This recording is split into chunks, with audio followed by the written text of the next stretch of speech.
Hey students, today we will do the lac operon. This is the topic from class 12 NCERT. बहुत important है, ध्यान से समझना. Lack operon क्या होता है? सबसे पहले समझो लैक कहां से आया. What is lac? Lac is lactose. Lactose की मेटाबॉलिज्म जब होती है, पढ़ा कि लैक्टोज क्या है? डाइसेक्राइड है. जब मेटाबॉलिज्म होगी लैक्टोज की तो किस में चेंज होगा, किस में ब्रेक डाउन होगा? Disaccharide, glucose and galactose. Lactose will be change to glucose and galactose. ये जब मेटाबॉलिज्म लैक्टोज की होती है, इसके लिए कितने जीन्स रिस्पॉन्सिबल होते हैं इसके लिए? ठीक है, ये है एक लैक ऑपेरॉन. मींस एक डीएनए है. डीएनए के ऊपर जो स्ट्रक्चरल जीन्स है, रेगुलेटरी जीन्स है, ठीक है, ये अपना अपना काम करेंगे. कैसे मेटाबॉलिज्म के लिए कौन कौन रिस्पॉन्सिबल है वो हम देखेंगे पहले. ठीक है, इस लैक ऑपेरॉन में Z है, Y है, A है. Z, Y, A क्या है? These are structural genes. Z, Y, A are structural genes. O is operator, P is promoter, I is not inducer, right? I is repressor gene. Regulatory gene, repressor gene कहते हैं. I is not inducer, याद रखना. अब बात करते हैं in absence of inducer. अगर inducer है ही नहीं. इंड्यूसर क्या है? लैक्टोज. जो मटेरियल चाहिए, सबस्ट्रेट चाहिए, जिसकी मेटाबॉलिज्म होगी, जो ब्रेक डाउन करेगा किसमें? ग्लूकोज एंड ग्लैक्टोज में, उसे कहते हैं इंड्यूसर. अगर इंड्यूसर है ही नहीं, और ये जो लैक ऑपेरॉन है किसमें चल रहा है? बैक्टीरिया में. ठीक है, ये पॉलीसिस्टोनिक जो होते हैं ना जीन्स, ये पॉलीसिस्टोनिक मींस जो more than one protein synthesis होती है जिसमें. मोनोसिस्टोनिक क्या होते हैं? यूकैरियोट्स. और पॉलीसिस्टोनिक जो है वो है बैक्टीरिया, प्रोकैरियोट्स. ये बैक्टीरिया में पॉलीसिस्टोनिक जीन्स है. ठीक है, इन एब्सेंस ऑफ इंड्यूसर, अगर लैक्टोज है ही नहीं तो क्या होगा? आई जो रेगुलेटरी जीन है, रिप्रेसर जीन है, कौन सा एमआरएनए बनाएगा? डीएनए से एमआरएनए बनेगा. यहाँ पे रिप्रेसर एमआरएनए बन जाएगा. रिप्रेसर एमआरएनए से क्या बनेगा? रिप्रेसर. ठीक है, अब ये रिप्रेसर ऑपरेटर के साथ अगर बाइंड कर गया तो ट्रांसक्रिप्शन तो होगी नहीं, लैक एमआरएनए बनेगा ही नहीं. जेड वाई ए जो स्ट्रक्चरल जीन्स हैं वो एमआरएनए बनाएंगी नहीं. ये तो ब्लॉक हो गया. ओ के साथ अगर रिप्रेसर बना, जो आई थ्रू आई ने कोड किया रिप्रेसर को, तो रिप्रेसर बाइंड हो गया ऑपरेटर के साथ.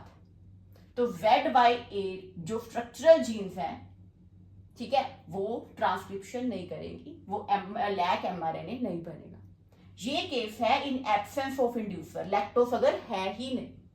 ठीक है, सेकंड क्या है? In presence of inducer. अब क्या होगा? अब अगर इंड्यूसर है मींस लैक्टोज की प्रेजेंस है, लैक्टोज है, उसकी मेटाबॉलिज्म होनी है, तो अब क्या होगा? आई जीन जो है रेगुलेटरी और रिप्रेसर जीन जो है क्या उसी तरह रिप्रेसर एमआरएनए बनेगा, रिप्रेसर बनेगा. पर इस केस में रिप्रेसर ऑपरेटर के साथ बाइंड नहीं करेगा, क्योंकि इंड्यूसर जो है लैक्टोज, वो इंड्यूसर इस रिप्रेसर के साथ बाइंड करके इसमें कन्फर्मेशनल चेंज आ जाएगा, वो ऑपरेटर के साथ बाइंड नहीं कर पाएगा, और जेड वाई ए जो है वो अपना काम कर लेंगी, वो लैक एमआरएनए बनाएंगी, ट्रांसक्रिप्शन होगी. उससे क्या होगा? जेड जीन जो है, जेड जीन किसको कोड करता है? Beta galactosidase. This is enzyme. Responsible किसके लिए रिस्पॉन्सिबल है? लैक्टोज को कन्वर्ट करने में, ग्लूकोज एंड ग्लैक्टोज में कन्वर्ट करने में कौन सा एंजाइम रिस्पॉन्सिबल है? Beta galactosidase. कौन सा जीन कोड करता है इसे? Z gene. वाई जीन किसे कोड करता है? परमिएज. परमिएज क्या करता है? सेल की परमिएबिलिटी बढ़ाएगा ताकि लैक्टोज एंटर कर पाए. सेल की परमिएबिलिटी बढ़ेगी बाय परमिएज. ए जीन किसके लिए रिस्पॉन्सिबल है? Transacetylase. ये आपको लर्न करने हैं. Beta galactosidase, permease, transacetylase. Z gene किसके लिए, किसको कोड करेगा? बीटा ग्लैक्टोसिडेज को. वाई जीन परमिएज को. ए जीन ट्रांस एसिटाइलेज को. फिर एक बार रिपीट करती हूं, अगर in presence of inducer, inducer क्या है? लैक्टोज है, जिसकी क्या होनी है? मेटाबॉलिज्म होनी है. ठीक है, अगर तो लैक्टोज प्रेजेंस है, की प्रेजेंस है, तो रिप्रेसर जीन जो यहाँ ये रिप्रेसर जीन ने जो रिप्रेसर बना है, जिस रिप्रेसर को कोड किया है, वो ऑपरेटर के साथ बाइंड नहीं करेगा, क्योंकि उसके साथ इंड्यूसर बाइंड हो गया रिप्रेसर के साथ, उसमें कन्फर्मेशनल चेंज आई, तो वो इस ओ के साथ ऑपरेटर के साथ बाइंड नहीं करेगा। तो क्या होगा, Z बाय ए अपना काम कर लेंगे। एक और बात, आरएनए एमआरएनए जब बनता है, ट्रांसक्रिप्शन होती है, डीएनए से एमआरएनए बनता है, तो कौन सा एंजाइम रिस्पॉन्सिबल होता है main, RNA polymerase. RNA polymerase कहाँ लगता है, प्रमोटर के साथ, प्रमोटर के साथ बाइंड करेगा आरएनए पॉलीमरेज। जब ये बाइंड तब करेगा जब ओ के साथ रिप्रेसर बाइंड नहीं करेगा। ये प्रमोटर कब फंक्शनल होता है, कब ये आरएनए पॉलीमरेज इसके साथ लगता है, कब लगता है, कब फंक्शनल होता है, जब ऑपरेटर के साथ रिप्रेसर बाइंड नहीं करता। तो ये एक पैसेज मिल जाता है ना, आरएनए पॉलीमरेज को रास्ता मिल जाता है, ताकि ZYA अपनी वो कर पाए ट्रांसक्रिप्शन, लैक एमआरएनए बना पाए। ठीक है, ये जो ऊपर का था इन एब्सेंस ऑफ इंड्यूसर, ये था, इसे कहते हैं switched off, means of, transcription नहीं होगी, लैक एमआरएनए नहीं बनेगा, ये 3 एंजाइम नहीं सिंथेसाइज होंगे। ठीक है, और ये है स्विच्ड ऑन। स्विच्ड ऑन कब होता है, जब in presence of inducer, means lactose repressor के साथ बाइंड हो गया, ऑपरेटर ब्लॉक नहीं हुआ।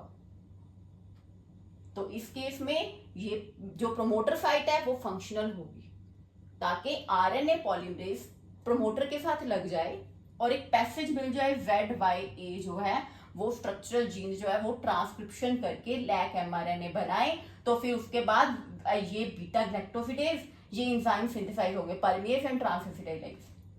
ठीक है, Z इसके लिए रिस्पॉन्सिबल है, बीटा ग्लैक्टोसिडेज, Y परमेज, A ट्रांसएसिटाइलेज। एक और बात, इस लैक ऑपेरॉन के लिए थोड़ा सा लो लेवल का एक्सप्रेशन लैक ऑपेरॉन का हमेशा प्रेजेंस होनी चाहिए, इसकी हमेशा होनी चाहिए, थोड़ी सी लैक ऑपेरॉन लो, वेरी लो लेवल की लैक ऑपेरॉन की हमेशा ही प्रेजेंस होनी चाहिए, तभी लैक्टोज एंटर कर पाएगा बैक्टीरिया में, तभी ये ऑपरेट हो पाएगा। Right, okay.